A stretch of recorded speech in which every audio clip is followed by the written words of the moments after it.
It's that time again. Welcome to another Deez Dice After Show. We take a deep dive into a previous batch of episodes, as well as roll hit points and such for the gang's next level up. We're going to be discussing episodes 42 to 48. Spoilers for those and everything before that, obviously. And as usual, we'll be taking some questions and comments from viewers like you.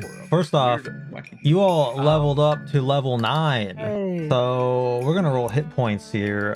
Pebble, can you roll a d10? Yes. Yay, level 9. My mom said I can now read Del Toro Quest. Flash roll. 9 years old. I roll a 3. Okay, that's 3. Since Lane complained last time, I'm going to stop doubling it. So that's just 3 plus your con. Oh. Now we're gonna have less health. Shit. Thanks, Lane. Anyway. Well, that's not great. Dude, Wait, my con modifier or my constitution?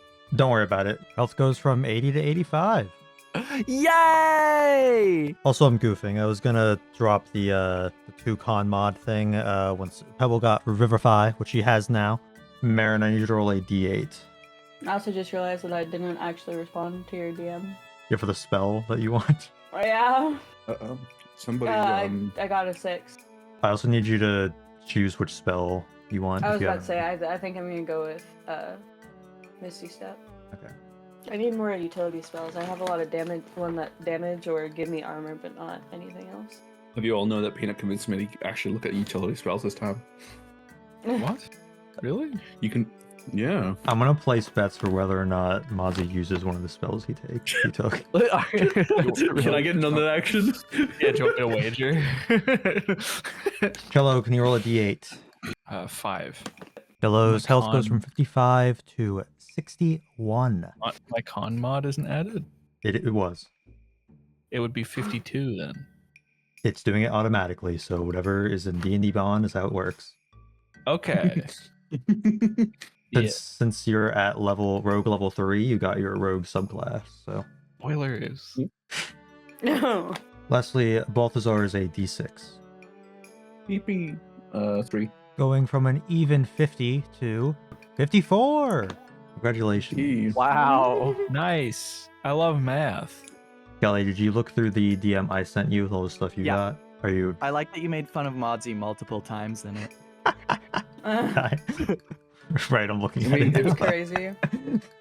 Do you know what? Looking at what Peanut sent me, he did it for someone else as well. Yeah, that I mean, No, it's just probably valid. well, I wrote down Pebble got the spell magic, so I wrote down this is one of the most needed spells in D&D, and Mozzie has not listed me when I've told him to get it every level up. That's rough. I like how that's the sort of messages you have to give other people, because then you just give me, oh yeah, there's invisibility, but Shello has that already. You don't really need that. Well, I give that to other people too. I just looked through every single level up spell, every single level up message of spells that you sent me, and he's not wrong. I don't get any of that. You don't get. Yeah, Yeah. God, No, I- because you've been in Rogue the last 3 No, times. on the recent one, ends the magical effect of a creature, object, or spell. I don't know why you don't have this already, but Pebble does now, so I guess you don't really. That's so funny. It's so funny. Oh shit. Every level up, I give everyone a description of spells that they either get or spells I recommend. And I give like a brief explanation of the spell, why it's useful, like, Right. the pros and cons, and in that I'll be like, hey, this other person has this spell. So I explain whether or not it'd be useful for you to also have it, or if it's something you can just let the other person take care of. So I try to put the spells that you either can get or that I recommend into the context of like the team. Oh my god. What? Holy shit, Sky! Look out behind you. Watch out. You Why is there a creeper? What the fuck? Ah! A Haha. Minecraft movie in theaters now. They got Steve in this shit. Oh, by the way, I found out that there's a button in Foundry that's the fuck lane button. That's good. Oh, Of course there is. Of course there's something Wait. like that. I'm confused. How do you? Oh, I hate That is that. terrible. That's awful. I was gonna say I've been looking at her rolls most Why- of this wait, so- campaign. so- I'm pretty sure that button has already been pressed. That's crazy. I hate that. Whoa! Oh God! No, okay, you can't make them bigger. You That's can't do goated. that. Is it Get rid worse of or is it them. better if they're bigger? I mean, It's worse I if they're would- bigger. Because it looks a lot more like a spider crawling on my screen or in my screen than just something on my computer. An, Do you have? an Fucking eagle. game. God bless. Whoa! him. Watch out! It's overhead. Fucking Look this up. Are there ants? Do you have a line of ants marching? No, I've got bats, birds, crows, eagles, rats, and spiders. All the animals in the animal kingdom. Yeah, that's all the animals in the rainbow. I also have bubbles. That can't be true. Oh, Whoa! that's like a Holy screen fuck. thing. You know what? I really like that. Can we You just, just can we keep just that have one the on all rest the of the time. campaign have bubbles? Yeah, just Yeah, do we're that just one all the time. Always underwater now. No, we're just That'd at be a bubble goated. party.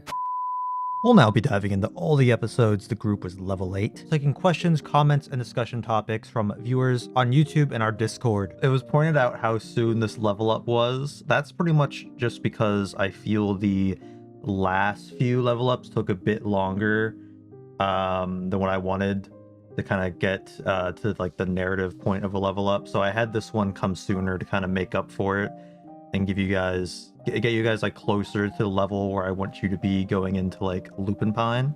It's also because we asked a lot. Make sure to ask. That's a good lesson to teach people. Speaking of level ups, if you could all be a different class, what would your Ooh. class be? Like not just what you'd want to like play now, but like what would make sense to rebuild your character around, like what changes? Like same character, just Oh, different man. class. Yeah. That's Oh. a really difficult question. That for is a me. really difficult question. Hold Just on. in general. I think I know. Instead of starting as a bard, start as a cleric with more kind of healing stuff and just kind of more general kind of support stuff, and maybe kind of like a freaky holy energy. I think would be kind of fun to play. Pebble is so fucking a paladin that it's like that's like really difficult for me to choose for her character. That's what I'm thinking too for Mherren, because I think I could change barbarian to like fighter. I think that would have been a good change. But I don't think I could see her as anything but a warlock for I think a second. Her leaving like her Genasi god Biori and going towards an elven church could have been replaced with like going towards some sort of patron. And I think that could have been interesting and seeing her develop, but also that would still be a different character than who she is now. So I'm really not sure. If I had to change any class, I think with what Balthazar's been through, I feel like it'd be very interesting to see him go down the artifice. Is it artificer? Mm. Yeah, go down that path, especially with like the gauntlet and everything he's come across with magic items. Mm. Is artificer kind of like a cyborg? No, so it's like What? the No. there are people who make like magic infused items. Ah, that's pretty cool. Yeah. Then. Yeah, I So like that idea a lot. like the gauntlet he's had, and as well as all the cursed fucking magical items that he's had. He's only been cursed a few times, but I'd say it's quite a low amount. Multiclassing as a wizard usually isn't very good, but you could always multiclass No. an artificer. I think it would be really I funny. think it comes down to how you play anything, in fairness. Because you can It play feels like- anything like well, depending on how you decide to go about it. Yeah, but mechanically, like- when you multiclass as a wizard, you're losing out on like higher level spells, which makes it like not very good. But I feel like if Balthazar was to be any kind of artificer, that he'd be like the equivalent of like the single parent who goes to like parts of like the poor parts of Asia and gets like this bootleg DVDs, but it's like bootleg magic items. yeah, I'm looking at the first level features of artificer. So you could either have level 9 spells, or you can make a object that sheds light in a 5-foot radius. Oh, you need that. What? What? Why would you pick the 5-foot radius of light? Yeah, the low level stuff you get as artificer isn't as good as the high level stuff you get as wizard. So But like, I can get 9 level spells. or a torch. So you guys met back up with the goblins in the first episode of Level 8. Yeah. Love those guys. I love those guys. I didn't like necessarily intend for that scenario to happen, but if I remember correctly, Lane had to leave early, so I didn't want you guys to get to Graytown so soon and have you like miss out on the setup for that. So I just like last minute kind of came up with the goblins showing up again as a goof. I'm glad it happened there though, because I feel like I've been eagerly awaiting the goblins showing back up, and I think it ended up making more sense for it to happen just like there. And also meeting back up with like Gone and those like different plot threads reconverging, than it happening like way down the road where you guys come back towards this that direction. Yeah. Way back, there was a moment where Gone asked what to do with the kids from Peterport, and you all told him to like wait it out. So that's kind of what led to them getting captured by the goblins, as opposed to like maybe Gone getting them home safely, so they wouldn't have like snuck out or something like that. Yeah. I think we probably should have at least contacted some time in between then and when we met back up with Yeah, them. it's been waiting for like weeks. No, it's just a example of like domino effect, kind of transpiring with like the goblins and such. To be fair, I think we got a bit distracted there with everything happening. But speaking Yeah, of a lot of crazy shit before that. Speaking of Gone,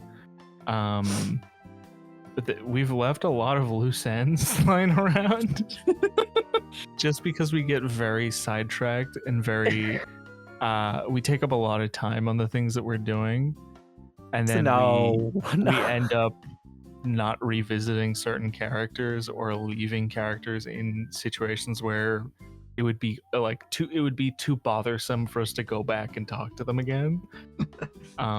Yeah, like you guys never like talked to Nox again before leaving the capital, and you said you Yeah. do that. Yeah, usually when like plot threads are left like that, I'll like think about where I can like re-enter them into like the fold, you know? Yeah. And then there was the guy who was cursed, and we sent off with Boulder. And we haven't recalled Boulder yet. Yeah, I keep forgetting that guy like still has Boulder. No idea if he's arrived there yet, but he does have Boulder. Yeah, that's the thing, is I want to make sure he has enough time to get there. He's probably like already there and just like chilling with Boulder, like cracking open a few beers Yeah, with it's him. been a while. I guess that's a good point. Very, very sick. That He's probably that was back dead. with the bugs, wasn't it? The guy on the stowaway. Yeah, no, he's there. Well, was like He probably could have started traveling the world with how much time we've given him with Boulder. We can call Boulder back. Yeah, Whenever. another thing is, since it's like a kind of like an open world type thing, with you guys going on like a far-reaching adventure, I have to like I can't have it to be so like you guys only see characters in like one spot. I have to like kind of like figure out how to like move them around the continent and stuff. Yeah, that sounds difficult to try and like. Yeah, especially out. because a lot of times you guys will like not go back to certain towns, you know? So if a character is important, I have to like figure out a reason for them to be somewhere else. This goblin episode actually had a lot cut out because the convo with the goblins kind of went in circles for a bit and kind of meandered. But commenter Beazle Bud Light asked if the amount of footage cut has changed since the show started.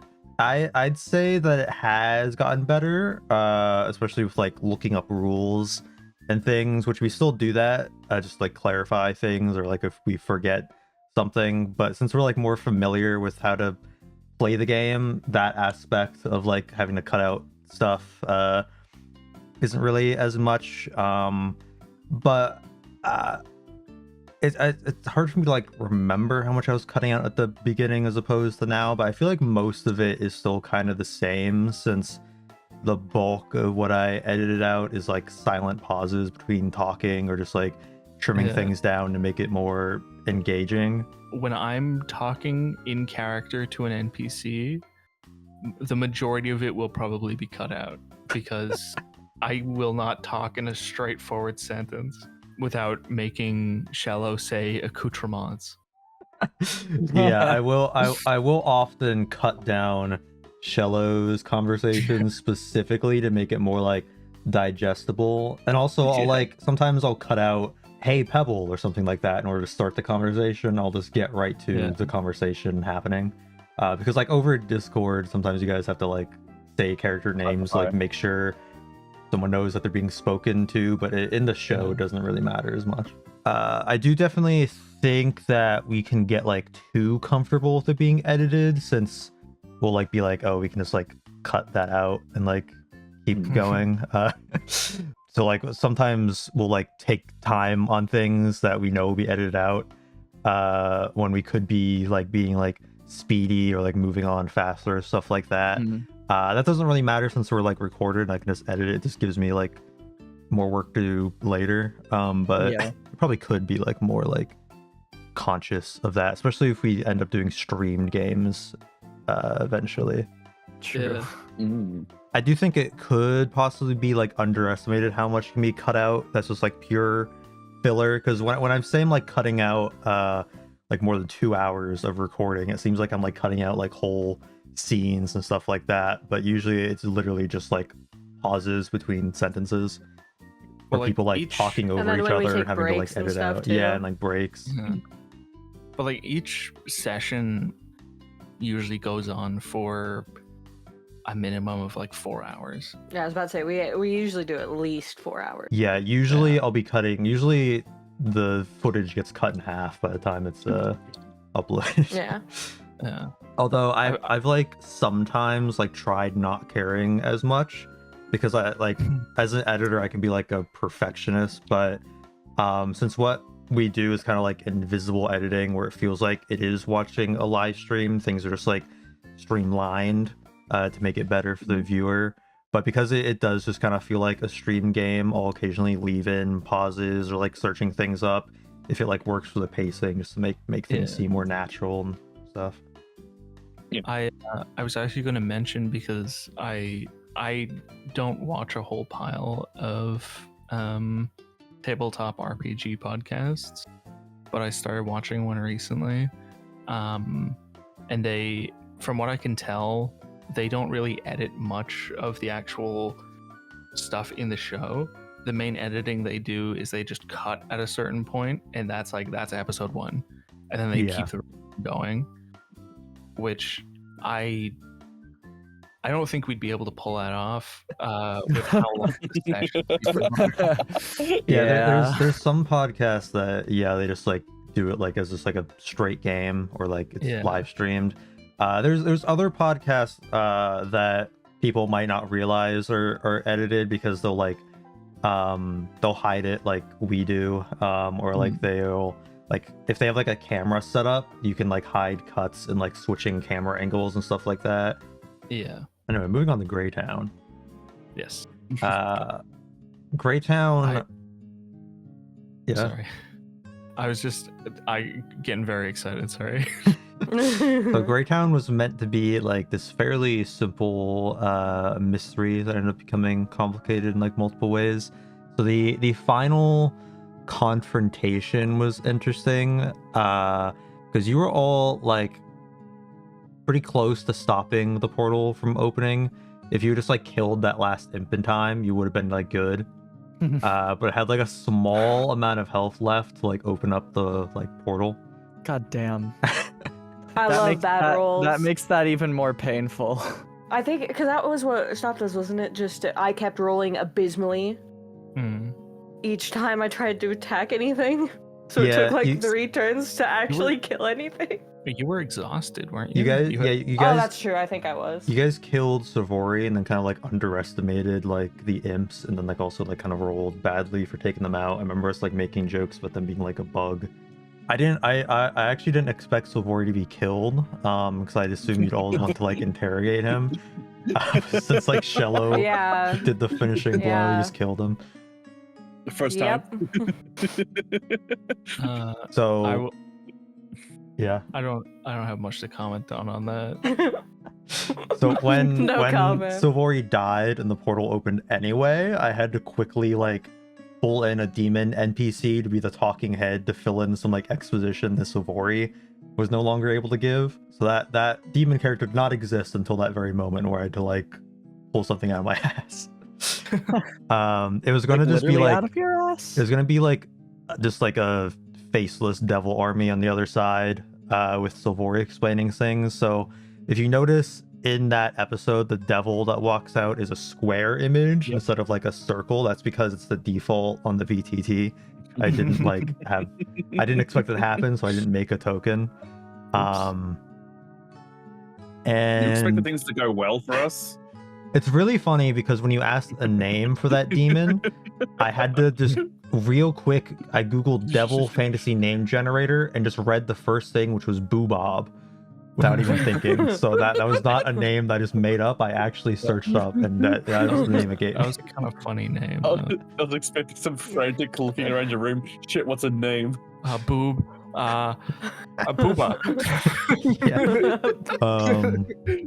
Fuck's sake. So yeah, I had planned Graytown. I planned some like avenues it could have ended. There was a lot of different ways that whole town scenario could have ended, but I think you guys managed to get like nearly the worst ending. Jesus Oh, fuck, yeah. damn it. No, we didn't get the bad I mean, we ending. did get the like whole town slaughtered, so What do you mean? Yeah. It's under. Well, but it sucks to know that it could have been better. You guys at least saved the bleeding man worshippers. I considered the possibility of them all dying. So in an alternate reality, if you guys had figured out Savori was actually trying to save these people himself, the final confrontation would have maybe instead happened or had been turned into a fight at the church against that pit fiend that you all saw walking down to the crypt on your way out. I did. Yo. I did notice upon rewatching that the guy who took a vow of silence was kind of hinting towards us going to the church very heavily. Oh yeah, he was essentially in character telling you guys to go to the church because the plan was that all the people at the church would be killed. Savori and the devil's plans were to basically sacrifice the people at the church in order to spare the town as a whole. With Savori out of the way, the devils just went crazy. They killed everyone in the town. You guys almost killed that guy Yeah. because he shapeshifted. That was the Oopsie. only reason.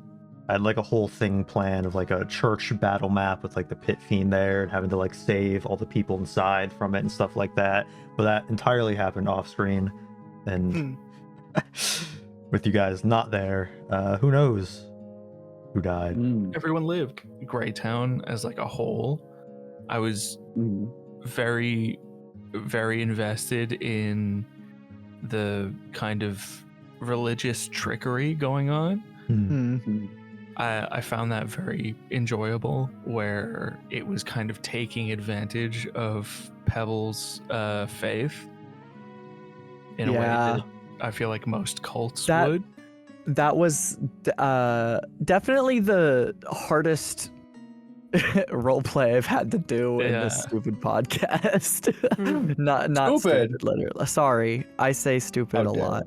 I genuinely was like struggling so hard between like knowing that what I'm doing is fucking stupid and like like fixing it. Another thing I wanted to say about Graytown is Graytown actually originally conceived as the backstory town for a PC I was gonna play. Oh. So one of the NPCs you all met was a character I was going to play in a different campaign. That's awesome. Is that the Bush did 9/11 one? Yeah, that was a very that character. That was the in-depth. I could have played that was for a the full one. campaign. That's amazing. I bet it was one of the lesbians. So you guys essentially just recreated the backstory I had like for this character I was gonna play out in like a campaign. Since you guys got the bad ending, it kind of happened the same way that I originally planned the my PC's like backstory. So that's interesting. It didn't like save her from her fate. If I had That's depressing. played with over the table knowledge it would have ended differently. I think Shello killing that guy was basically the nail in the coffin that fucked us. It was kind of already kind of like pretty much fucked, but I was just like, yeah, after that it was like it. Or after that, and then not also beating the imps in time. Well, those things, they're like little mosquitoes. But yeah, the lesbians, they were lesbians prior to. That wasn't just improv. I clocked that. I clocked that shit. I met them and was instantly like, these bitches gay. If we ever end up doing a thing where someone else DMs like within this world after the events of this campaign, I could definitely play that like PC and have them like re-show up. If she isn't dead or anything. I did the same thing with Molth, where it was just like I took a backstory of a character I'd made previously and just kind of like used that. But this time you guys were literally in that PC's backstory, the thing they would have been like hinting at and like dropping slowly throughout the course of like a campaign. So I don't know if playing that character really worked too well now, because all these things were supposed to be like mysteries, but mysteries surrounding the character. But the reason I did all that was basically just because I flushed out this whole village and this whole like interesting thing happening there for this character's PC, and I have no idea if I'm going to play that character. So I just used those things for the campaign. Kind of going back to what Scally was saying, it was like hard to roleplay. There's been a lot of pent up emotions in the group the last few episodes, especially since Sana's demise, but especially came to a head with Graytown, and afterwards the characters had some good talks to let out a good bit of stuff more out on the table. I think with how much conflict we've had like in character, like obviously Graytown's a good example of conflict between Pebble and Mherren. I think that sort of stuff sets us up really good to actually have character emotions in the moment, because our characters are actually getting a flow for each other. There was it was Mherren and Pebble arguing about whether or not it was right to kill someone, I think. And then after that, there was also Green Clay arguing about going to Green Clay. Yeah, that was which was never really resolved, but you kind of just went forward with it. Yeah, that's true.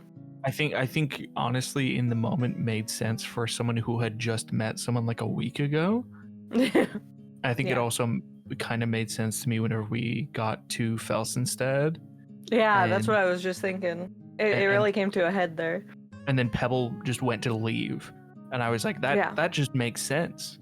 If you're arguing this much with someone and you don't want to talk to them and you've just met them, you might as well just leave. Because I think at that point we actually discussed that they had only known each other for a week? Yeah. It was literally just a week. But I think it's definitely, you could tell from that instance to Graytown, the character development between each other. Yeah. There's definitely been a lot of it. There's been a lot of conflict. But they've definitely noticeably gotten to know each other better and are more forthcoming with their thoughts. With all the character decisions, some have definitely been dangerously close, but not quite getting into full evil villain territory. I definitely like campaigns that are like scrappy, with not necessarily like anti-heroes, but characters that aren't like infallible, that are like complicated, not just the stereotypical hero figure. But what would have to transpire for your characters to go like the full evil route, to have like an alignment change in a sense? Very little. That's like I'm honestly like in a similar boat with Mherren, because something substantial would have to happen. But if it keeps going along the line of how we keep losing party members, Mherren would definitely have a change of heart. Not necessarily in the sense that she would become, chaotic evil, but she would more, I consider her somewhere around true neutral. She would definitely go more to chaotic and I think chaotic neutral. At least. She would not be doing good if she lost more people, especially because I've obviously mentioned it a couple times that Mherren is canonically suicidal, and now being in a spot where she essentially is unkillable but she keeps seeing her friends disappear or die. Not doing great for her. I think there are characters and situations in which Shello would be more willing to completely forget pretty much all of the things that he's fighting for or the people he's fighting with. I feel like he's just very, very impressionable and has very little concern for his own well-being. I don't know how to answer this question wholeheartedly. Like, I don't know. You got kind of close to being kind of an evil character. Well, yeah, true. I guess, honestly, all that would have to change is for her to love her friends a little less, and, like, then she's just full on, like crazy religious, devout.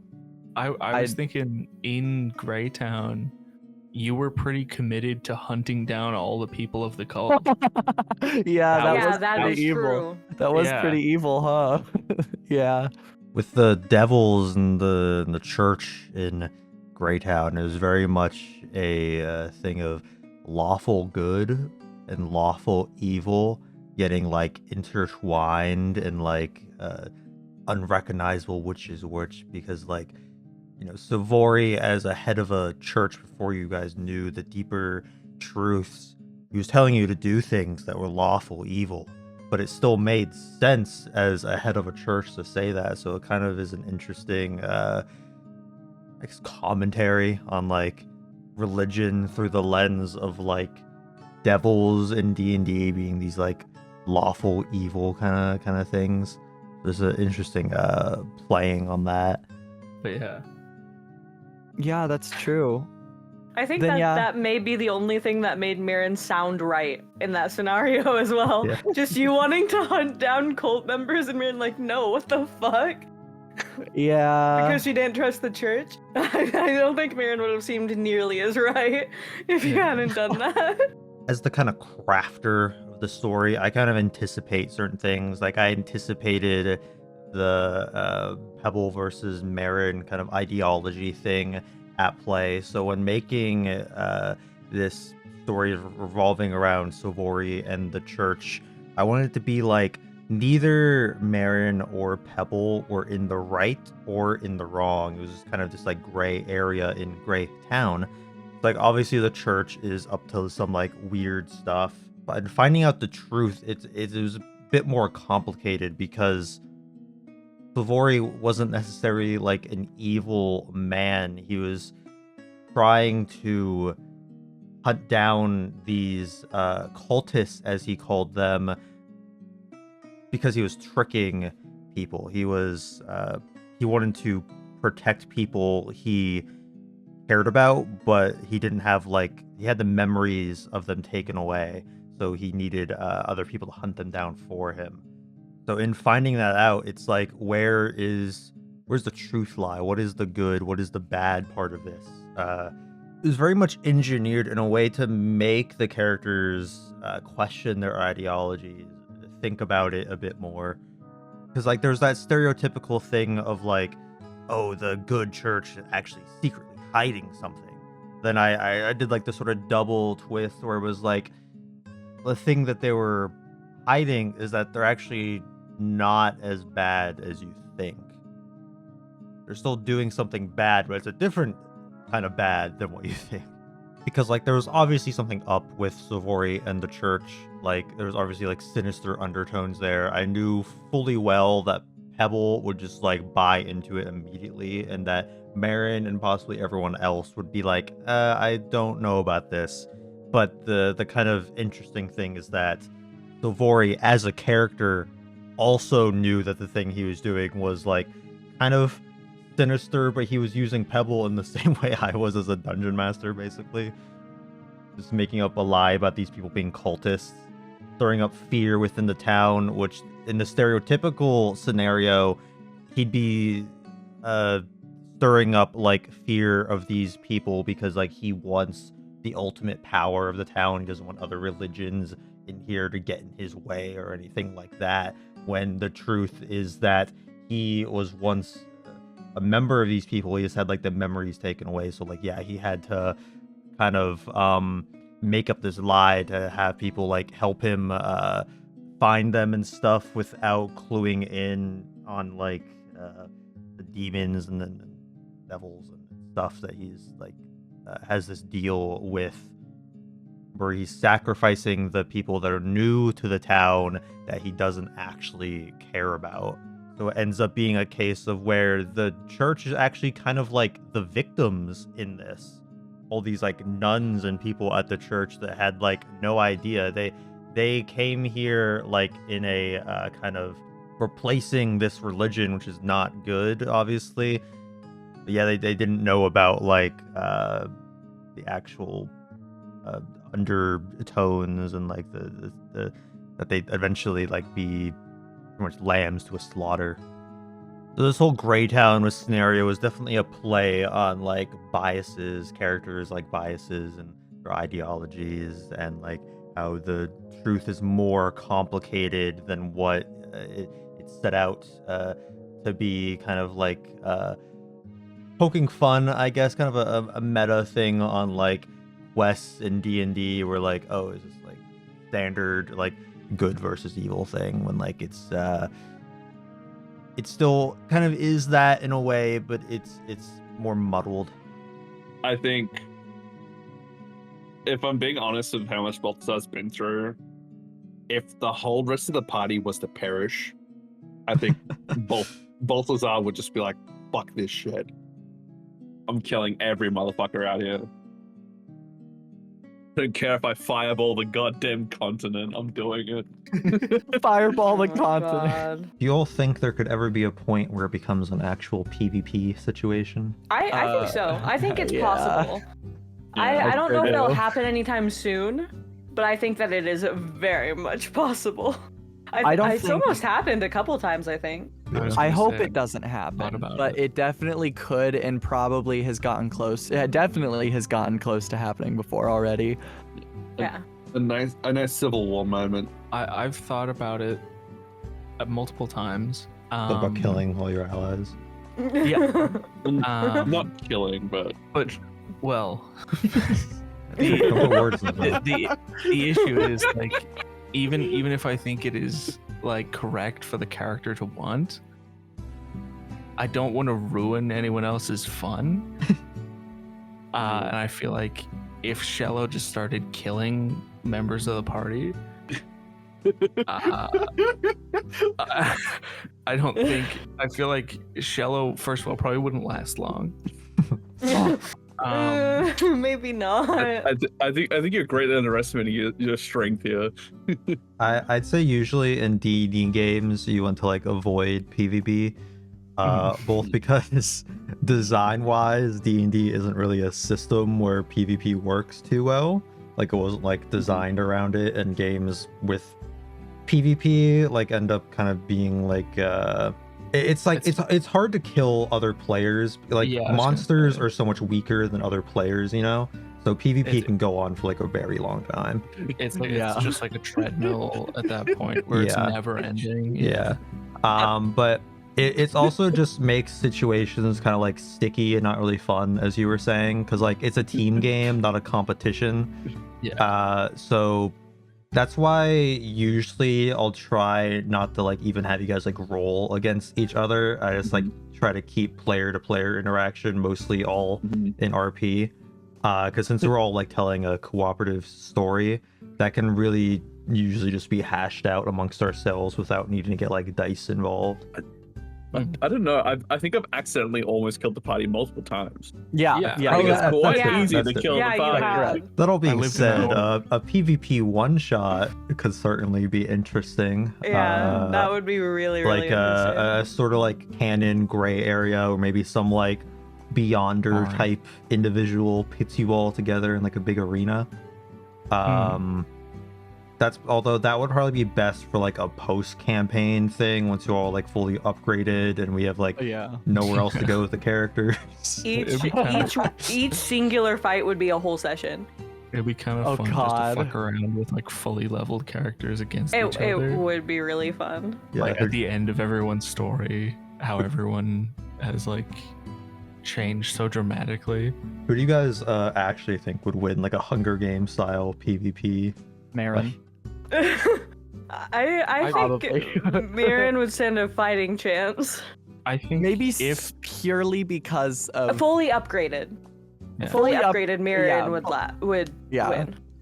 in our current state, maybe me just because of the amount of like armor class I have. Yeah. I honestly think any of us currently would have a pretty good chance just because of different abilities and Yeah. magic and everything. That's was- another thing about why PvP doesn't really work that well, because like some classes just don't go up against other classes as well. Yeah. I was gonna say, I think honestly, Pebble. I don't know what high level paladin is like, but just based on where you are at the moment with like your spells and like channel divinity and stuff, Yeah. I feel like you would just be able to outlast most other. That is the main That thing. is very I would true. definitely outlast the rest of you. Yeah. I think And I think that if Balthazar kept away from everyone else, that he would have a possibility of winning. That's He would just true, yeah. use all his spell slots immediately. He would. Level 7 All of you to magic expect that I missile. wouldn't do it I- myself. Fucking Oh my blows all God. If Mozzie played it really smart, I think Balthazar has the highest chance of winning. Oh yeah. Good thing Fully I'm not upgraded, smart. I would think so with magic and everything. But yeah, that Yeah, that track record. you should all be thankful that I'm very stupid. Well, I mean, you're not fighting us. Because I So- think at some point Mherren gets something that would make fighting her be just really, really annoying. So leaving Graytown, Mherren had some hints of a little bodily transformation with some horns denting out of her head. Not too noticeable, but one of the things I love about like running like long campaigns is that characters can like change visually over time, and a lot of times I think it may be like forgotten that you guys already look a bit different to your character art, since you all have like visible Yeah. different loot you're wearing now and such. Mhm. Also, I have short brown hair now and not blonde, so I've changed too. What? Like Mherren's halberd is gold. Shello has his scimitars would look different. Pebble would have some corrosive holes in her armor. You know, a lot of things have changed. But speaking of getting to Ilburrow, Ilburrow is actually different than Graytown, because I had planned it to be bigger than what it ended up being. But I decided to simplify stuff, since Graytown was like 3 times longer than I thought, and I was like, I don't want to spend as much time on this place. I planned these to be like 2 short towns, so I had realized that with this short amount of stuff I planned for Graytown, Ilburrow definitely would have been a lot bigger. So I just sort of like, I kept the same, like everything is pretty much the same, just like shortened. And actually the episode of you guys like arriving there was like mostly improv. I don't think I planned like anything for that. Yeah, I remember that. But in Ilburrow, our second pilot episode character showed up here, this time with me playing Vrograg. Balthazar, how do you feel about your old PC showing up? It's, I don't know, because I feel like when you have like, especially with like a one-shot character on this technicality, you feel like you had an idea for how their story would continue. So it can sort of like take you by surprise, sort of to see those characters return. Like especially because of making sure that if the viewer has watched sort of session 0, like there's a lot of things that they went through. Like you have an idea, like you know sort of how that session ended, and sort of where that may go in the future is undeterminable at this point. But like you're not sure sort of what they would have done immediately after. You sort of get like hints and little tidbits from what they explain, but you don't sort of get the whole vast, so you're not too sure sort of what happened. But it's always good and fun. Like I know when we had Dupe return, that was a nice little surprise. I'm like, oh, this is really cool. It's nice to see this character return. Even if they are a piece of shit. Yeah, it'd be nice to. This one's a little bit different though. You think I played Frograg well? I think you did really well. You definitely had the warrior spirit of it. It was really good. It's good to see that sort of he wouldn't just back down from anything. I noticed that you didn't sound like Freddy Fazbear. Listen. I Yes. tried a bit, but I can't do voices. I have like certain voices that I like can do. Like the king, his voice I based on Dumbledore from Harry Potter. I don't know why. Oh my god. Just there's like you saw there's an like old man. there's like 3 different characters that are Wilson Fisk from the Daredevil show. That's what I've been doing a lot lately. I was a boy. The easiest way to do it, I found, I was trying not to do it for Balthazar as well. I kept coming up in the back of my head is I know, okay, the way to not make this Wilson Fisk is to not have those pauses. Yeah. I love the pauses. No, but playing someone else's character is like interesting for me because how I like to do it in my games is if a PC is showing up purely as a side character, like the story isn't built around them, they essentially will just be an NPC. So that means that I'll play them. So if for any reason there's a game where Vograg returns and it makes sense to, like the story revolves around him more, I mean, he could be played by Mozzie again. Yeah. But for me, in preparation of that, I kind of just looked at how Mozzie played the role and sort of mimicked that in my own way that takes into account what he's done since then and now what role he plays in like this story as just like a storytelling tool. So like speaking of like the voice, I kind of rationalized him not sounding quite the same since I kind of played him to be more sick. But hopefully you all like trust me crafting the story enough to relinquish characters you play for me to do whatever I want with. Oh god.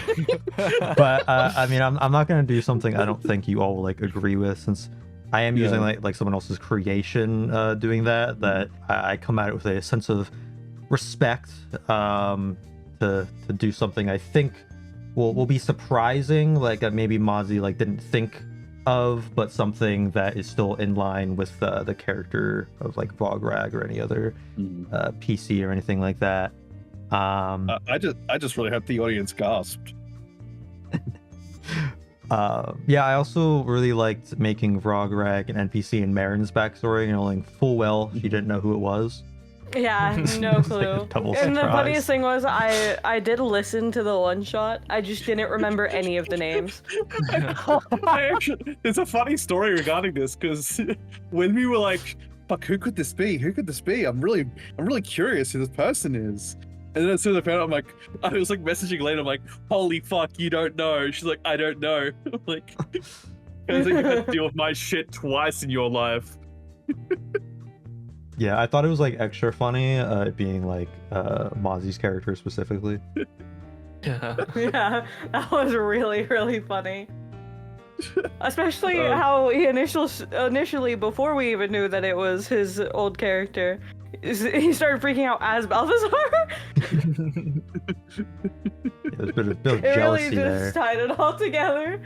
And if you notice, I named the episode In Sickness. Oh, I didn't notice I that. didn't notice that either. That's so sad. But then episode after that was a cool dungeon. You all met Malakast Magi at the top of the tower. It's a little surprise. Yeah. You guys have kind of unknowingly been in a bit of a cat and mouse chase with this guy for a while, kind of following a similar path to him. But this top of the tower ended up being like the perfect place to meet him, like officially for the first time. At which point Mozzie pointed out his similarities to another certain character.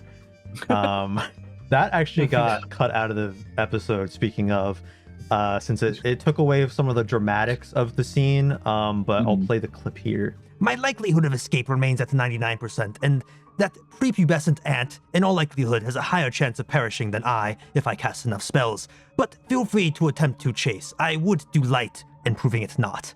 Did we just rip off the entire plotline of the new Captain America movie? I'm so mad. I made this character before that, and this fucking. I haven't watched the new. What? How does this relate? This What's going on? character is based on the leader from the comics. I forgot that character was going to be in the new Captain America movie. Very different from the comics. Anyway. I'm like, wait a fucking minute. So we actually Crazy. recorded that session, I believe, the same day Captain America Brave New World came out. For me, it was the night after because I'd just seen it. Yeah, I seen it like the Thursday night yeah, premiere, so we recorded it on Friday. And yeah, me and Mozzie had both seen it. So I take a lot of inspiration making characters from like comics, and Malakast Magi was a sort of play on the trope of super smart villain with a big head to show how smart they are, you know. So I was looking at characters like Angstrom Levy from like Invincible, who has like a big head. He's like the multiverse guy. I was looking at the leader from Marvel. So funny thing happens when taking influence from comics is that when the comics are finally adapted into a more popular medium like a movie, they'll sometimes reinterpret things in the same way as me. So comics leader is really different from the MCU one. Yes. Where they went into a more like gross crazy guy direction, which is like the same thing I did. So this character was made before the MCU leader was like even shown or anything. Yeah. And he's not like super similar or anything like that, but it's just kind of like a funny instance of like parallel thinking. Actually, it might be interesting to release some bonus stuff from members. A lot of NPCs I make, the ones with original art, I do like design reference documents that I send the artists for like commissioning. So it could be interesting to release like the original design documents that have like my influences and stuff in them. One question was basically just asking your guys' opinions on Malakast Magi, whether he's like an ally to negotiate with and to help each other, or if he's just like straight up don't want to deal with that. I want to kill that man. Yes. Look, Which, in fairness, ruined Mherren's He's a life. fucking freak, and I hate him. He's weird and Yeah. he looks strange.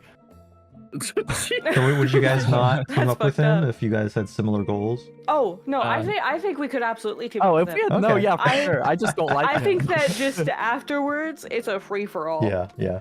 If I could do a bit. Okay. of course. I grant you permission. I would never trust that dastardly man for what he did. Thank you very much. Beautiful. Wow. Thank you for that Um, Wow. inspiration. Well, let's defeat the academy. Speaking of, actually, this episode had something Oh, God. interesting happen with Shello, where he rolled something called Freak of Nature, which unintentionally showed the name of in chat. But I feel like at this point, it's kind of clearly out on the table. Something weird is going on. I've had Aaron roll a D100 a few times now, but that mystery will obviously further unravel as we go on. Just, it's more clear that it's actual mechanical thing. Would we be able to mention times that it's happened in the past? trying to think. I think one of the ones that I think people did notice but didn't really question that much was when Shello was glowing. Yeah. When Yeah, Sana died.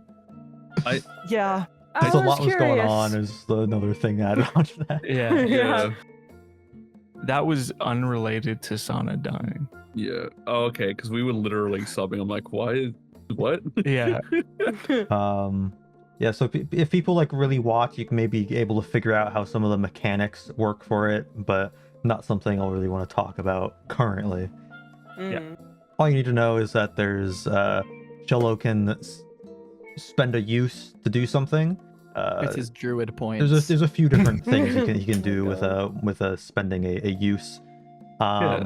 And then once he does that, he has to roll on a D100 table of various effects. He's dastardly glowing. He's absolutely he's His shining. pregnant glow. So you guys met Malakast Magi at the end of this, but this was actually a few floors, basically a dungeon, and you guys got hit by a lot of traps in that session. I don't want to talk about it. The fucking wizard hat. Someone asked if there was. I honestly forgot about that. I was like, I was editing and I got to that point and I was like, oh wow, I hit him with that too. Yeah. Yeah, man. Someone asked Yeah, if you there fucked was us up. any way to avoid all the traps. And yeah, usually checking for traps will reveal them. Yeah. Bitch. But, hold on. Okay, look, we used to have someone who would check traps. Well, hold on. So give me a moment. The thing is, when I, for example, donned the hat that almost fucking killed me, you said that without speaking the word to unarm it, Yeah. it blew up. So if I checked for traps, I don't think I was going to look inside of it and see like a pressure plate. No. That's not how it works. So if you investigate a trap, the way I do traps will usually be like a DC for investigating. If you explain how you're sort of looking for the trap, that's like creative or makes sense for how I know the trap works, will either lower the DC or give you guys advantage. So if you had done like an Arcana check on it for a trap, you may have been able to figure out a password basically to say in order to use it. And maybe if you roll high enough, or you may be able to figure out in some way what that command word is. Command words are a thing a lot of magic items have in D&D also, as a way to like prevent other people other than you from using them. Of course, if you don't say you're checking something first, the trap is going to go off without you even knowing it's there. But I think every trap in that dungeon, even the ones that were checked, there's just like bad rolls. So Yeah. I was about to say, I try to check for traps, but I'm pretty sure, at least with the most recent one, the chests, I'm pretty sure I just rolled like shit both times and got attacked by the chest both times. There's obviously instances where it's like more obvious a trap is set up. Like obviously like the chests would be trapped, but I mean a hat on the floor not being being a trap is less likely. But it is called a trap for a reason. It was the fact that it didn't look like a trap to me because it was beside a skeleton. And I thought I fear that may have been exactly the warning sign that there was a trap. Because the hat eviscerated whenever it blew up. No, the skeleton was just a person wearing it that maybe knew the command word. Maybe he knew the command word. Yeah. But I mean, just a bad omen. I haven't run like many like straight up dungeons, so we're just kind of getting all the trap fails out in quick succession to make up for me not running a lot of dungeons. Yeah, that's all. It was just a compilation. Greatest trap hits. But you all did get a lot of good loot in that dungeon. Something you'll look at later, not next session because you guys didn't look at it next session, but the session we're recording today, you guys can maybe look at it. Viewers will have to wait a little bit, but the next question is, are there any magic items you guys are kind of fiending for in particular? I don't know enough magic items to be able to answer that. I'm maybe those boots that let you use Misty Step. That would be nice. But you end up naked, or not those ones? No. Not the naked ones. No, are there any? Oh yeah, haha, not the yeah. I mean, with your knowledge of D&D, even if it's not a specific item, is there like an item that you want for a specific use, or like something you want to be able to do with an item? I do have things that I want, but I feel like a lot of the items that I have at the moment kind of fill in those slots. Like I would really like to have like some sort of like piece of armor or like a magical ring or something that made it so that the area that is like a critical failure or a critical success is increased. Not to the point of it being like a coin flip, but like maybe like 1 through 4 is a critical failure, and 20 to 19 is a critical success. it's just Usually higher a lot more level weapons will have like 19 counts as a crit, or like 18 counts as a crit. Yeah, I Yeah. have something that's like that. Yeah, I believe you do crits on 19. Yes, I think that's it's the butcher's bib. bib. Yeah. I've honestly I'm fiending for some throwable enchanted weapons. I just am constantly broke whenever we get to a shop. Somehow, because I think I probably am one of the people that loot the most. Some sort and of I'm still broke. some sort of Maybe- magic shield would be kind of cool, I reckon. Okay, like Well, that a would week raise- ago, I asked you if you wanted a new shield, and you said no, you liked your turtle one. Oh, I do like my turtle one. Well, but if I could make my turtle one, Magic. magic, it would be perfect. I would incentivize looking through like just magic items on like D&D Beyond and just letting me know what you guys want, even if it's like usually when you guys will send me a magic item you want, it'll be like a little bit like too OP than what I want to give, but I'll put it in like my back pocket for some time later on in the campaign. But yeah, I'd say you guys can definitely like look through magic items and just straight up let me know what you want. I can either like put that in a store or have it be like a loot drop later on. Lastly, if you had a choice to play in any D&D setting that's not our homebrew world, what would you choose? So the main one is Forgotten Realms. This is where like Baldur's Gate takes place in. Oh, probably that one. It's the most common and also most just like kind of basic one. Most things in our campaign is based on this. I would really like to do a horror one, or I've been wanting to play Curse of Strahd for a while, so probably that. Probably Strahd or steampunk one for me.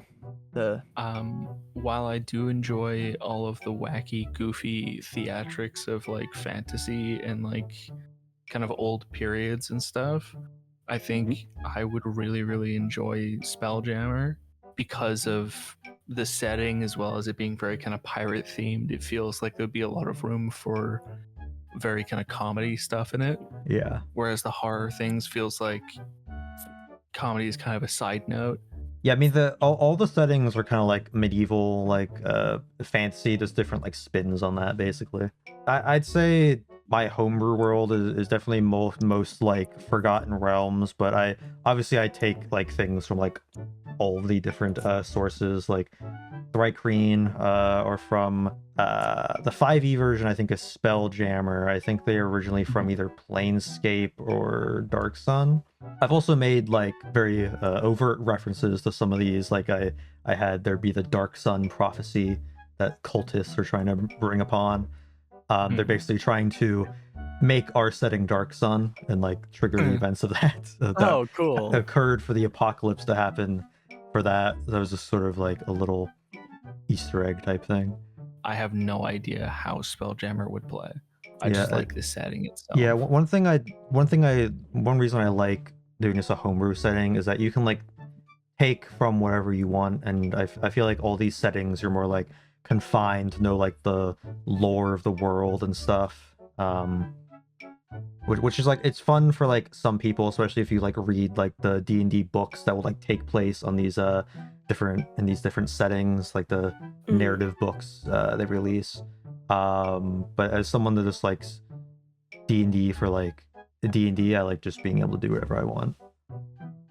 I like world building. I like doing my own world building, so that's kind of like the fun thing for me. So being in these settings kind of, it restricts that. And since we're all new to D&D, I mean, I probably have the most knowledge, but none of us really know these settings. Like, especially the older ones from like past editions, like 4e, 3e. Like, these are things that it takes years of knowledge and playing in those like old systems to really like understand them to the fullest. D&D has changed so much over the years. I feel like it's basically most people are doing like homebrew worlds or just doing their own thing. For me, if I'm doing what I would like to experience, I would like to do the Exandria one. But I think it'd be really interesting to throw Mherren into Strahd. Yeah. I think that would be an interesting scenario. Personally, like I love steampunk's pretty cool. I think it's really cool. Just like run through like all like mechanisms, because I know through like certain other medias, like I've seen like you've had that sort of like technology, but without it being like actual like technology, like in like a digital form. Like you've had like I used to play a lot of Skyrim growing up, and I was like obsessed with like dwarven like catacombs and finding like cool like dwarven creations. It's like, yeah, that's something in an area that I'd love to explore like in the future. That's good, really cool. That'll do it for this post-mortem of level 8. Moving on to level 9, we'll do this ongoing for each level up. So pay attention over the course of the episodes of the campaign to follow. Think about the mysteries, the plots, the characters, and what you want to know for next time as we continue on in the campaign. We hope you all have enjoyed this episode and the show as a whole. Be sure to join the Discord to continue the conversation with other fans, and consider becoming a member or checking out our merch shop at DragonDeezDice.shop if you'd like to support us in the show. We'll see you next time.